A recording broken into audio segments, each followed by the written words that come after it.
khairan baban Allah nan da na sani Malam Muhammad Awwal Adam Albani rahmatullahi alaihi shine ban san wani mutum a ƴan uwana ahlus sunna a Najeriya ba da ke iya daukan dukiyar aljihunsa a matsayinsa na malami ya kashe wa addini irinsa ba, ni ban san mutumin ba. Ban ce babu ba amma ban sani ba, me iya yiwa akwai wani amma ni Allah bai nuna min wannan mutumin ba. Mutum ne da bawan Allah nan ya gina makaranta Albani Science Academy, ya kashe kudinsa akalla miliyan 120. An kai matakin da an kashe wannan kudin Albani bayi da gidan kansa na miliyan 5 da zai shiga cikin rayu. A duk duniya bai mallaki gidan da zai shiga da iyalansa ba. Har ya gina wannan makarantar a gidan haya yake da matansa guda 4 suna kwana a gidan haya ne. Amma ya gina makarantar ya kai naira miliyan 120. Na taba masa nasiha na ce haba malam, dole ya zama muna da tsari, dole ka nemi dan wani a gina ko dakunan da za a saka iyalai, wannan ba buri bane, muhalli da za a kwana wannan ai abu ne na darura. Yace mun to za a yi gagara yi, gidan da yake na wani mutum ne da bai fahimci sunna bai bashi notice yake fita. Yazo kusa da makarantar ya kama hayan gida, ya biya na shekara 2, aka ja ka ce Albani zaka ba haya, to ba ruwan mu da kai. Ya da yace shi ya fasa a bashi kudin sa, ya dawo masa da kudin sa yace shi ba zai bada gidan ba. Gidan haya a unguwar ya rasa wanda zai bashi. Wannan ya sa tukunne ya daga wata kadara da ya ware sai wani fili, sai ya fara ginin gaggawa, bai kammala gidan bai sa iyalansa a cikin Allah ya dauki rayuwarsa. Mutum ne da ya kashe miliyan 120 zuwa sama da haka a makarantar nan, amma bai gina gidan da zai shiga shi ya kwana da iyalansa ba. Kuma zai zauna da kai, zauna da shi zai maka magana 10 akan yaya za a kammala makarantar, bai taba tunanin yaya ina zai shiga da iyalansa ya kwana ba. Na uku na daga cikin alkhairan wannan bawan Allah da na sani, mutum ne mai bayan kashe kuɗi wa addini akwai plan da manufa wa addini. Ɗan uwa da dama ba wanda ke da tunanin yaya za a yi addini ya kankama, ba wanda ke tsarin yaya za a ilmantar da al'umma, kawai abin da aka ɗauka a zo masallaci a taro a watsi. Wannan bawan Allah ya yi Albani Science Academy a makarantar marayu da suke 'ya'yan jama'a, wasu ma bai san iyayensu ba, akwai kusan mutum 88 da ya ba su scholarship kyauta suke karatu, marayu ne, ba dangin iya ba na uba. Shi ne cinsu, shi ne shansu, shi ne wajen kwanansu, shi ne maganinsu, shi ne kayan sallansu. Akalla akwai mutum 88. Dan uwa Malam Musa Sahabi yace mun malam waɗannan kaɗan ne. Makarantu na anguwanni a cikin garin Zaria yace waɗanda na san malam na ban kuɗi na je na biya kuɗin makarantansu akwai sama da maraya 200. A cikin su yace ba ni tsammanin ya san iyayen marayu 50 a ciki. Kawai daga an zo an ce wani yaron sai ce ku binci gidansa yayansa akwai hanyar karatu ko babu, in babu a kawo mana su makarantar da su mu biya musu kuɗin makaranta.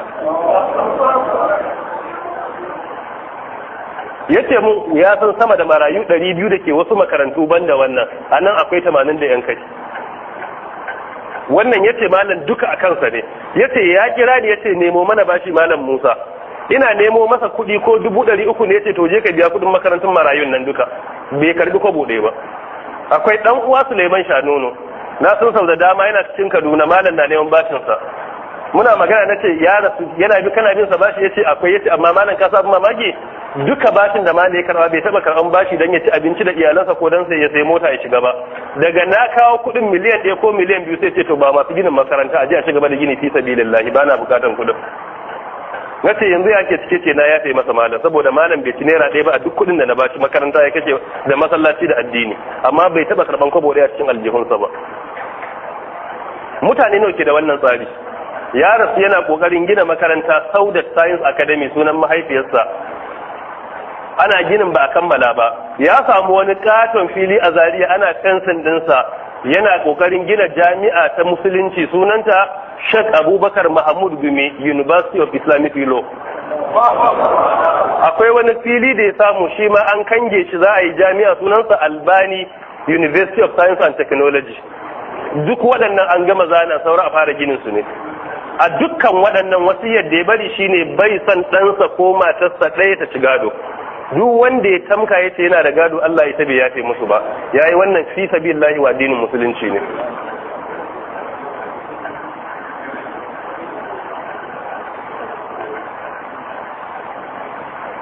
A duk waɗannan hidimar da yayi, ko kuɗi ya karba bai gida, bai cin abinci, bai sayi riga, sai ya ce to a je a ci gaba da fensin fili kaza, a ci gaba da gina makaranta kaza, a haka al'amarin ya kare. Na hudu daga cikin muhimman ababe da na sani akan wannan bawan Allah rahmatullahi alaihi shine cewa mutum ne da Allah ya masa baiwa da juriya wajen sayan takaddun addini, kuma ba dan ya azo da su ba sai dan ya karanta. Idan za mu masa adalci, yan uwa da dama ɗaliban ilimi sun fara jin sunan takaddun sunna ne a bakin Albanin Zaria, shine gaskiyar magana. Ba kuma in nace almajirai na nufin ku ba, hatta masu tafsiri da karantar da ku da dama akwai wanda takaddu da dama na sunna a bakin sa aka fara jin su. Kasusuwansa suka fara yawo na sifatu salatin nabi. Mafiya yawa a bakin sa arewacin kasan nan aka fara koyan siffar sallar manzon Allah sallallahu alaihi wasallam. Musamman tsakanin talaka a bakin sa aka fara ji. Karantar da ahkamul jana'is yayi ake wankan gawa a nade ta. Idan za mu yi wa kanmu adalci ya rigaye mu wajen wannan aikin alkhairi gaba daya. Dan uwa Albani ya tara takaddu da a lokacin ni na san bai da naira 500 ta, amma iya da littafi da zai karanta ya karantar da al'umma kai na naira miliyan 7. Amma bayan in kace masa me mafi girman kadara ka duniya sai ce takaddun addini. Ya tara takaddun iyaka amma bai da wani abu bayan takaddun. Kuma a wannan lokacin kafin ya fara gine-gine duk wanda ya ce maka yana bin mala awal bashi to ya ci bashi ya sai takardu ne. Sun yi tafiya wani aikin hajji da dan uwa Dr. Salisu Shehu.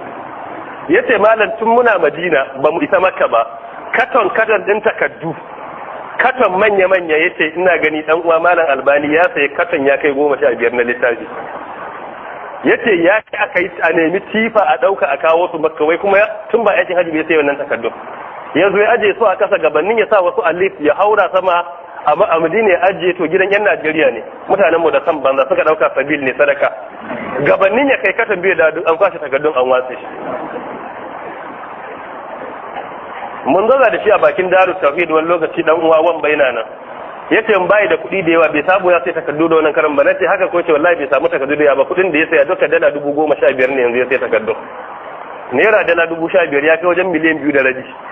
Amma ya ce bai da kuɗi gaskiya, ya kuntata, ya shiga wajen takardun, ya ce har kwalla yake yaga takardu da yake bukata ba kuɗi. Ya kashe 2.5 miliyan a sai littafin addini, amma kuma wai bai zo da kuɗi ba. Na biyar yana da alkhairi da juriya na kokarin faɗan karantar da addini a kowane hali. Yana da kuɗi bai da kuɗi, iya da lafiya bai da lafiya, to bai da sake wajen karantar da addini. Matukar ya samu dama to zai zauna ya karantar. Allah masa baiwa da lafiya da yakan iya zama yayi darasi yayi awa 5 bai sharuwa bai yana darasin. In ya tashi a wurin kai tsaye tuka mota ya tafiyan kilomita 600 bai gengedi ba. Ba kowa yake da wannan lafiya ba. Waɗannan alkhairai mun faɗe su ne dogaro da wancan hadisi, muna masu kaskantar da kai da roƙon Allah subhanahu wata'ala ya gafarta masa. Yasa wannan shaidar da muka masa Allah subhanahu wata'ala ya karbe ta. Dan adam ne iya da kurakurai irin nasa. Duk dan adam tare yake bai cika 10 ba. Ya Allah, kurakuran da ya da laifuffuka da maka Allah ka yafe masa. Allah ka yi jinkansa. Allah ka yafe masa. Ka sa abin da ya tara a wurin ka yace abin da ya bari tare da mu. Ya bar duniya, ya rasu da iyalinsa da ya bar mata guda 3 da 'ya'ya akalla guda 22. Wannan kuma kalubale ne ga al'umma, ya za a taimaki iyalansa. Shi dai ga abin da ya wasu marayun, to yanzu ya bar wasu marayu ya za su zama. Taimakon maraya iya da wahala.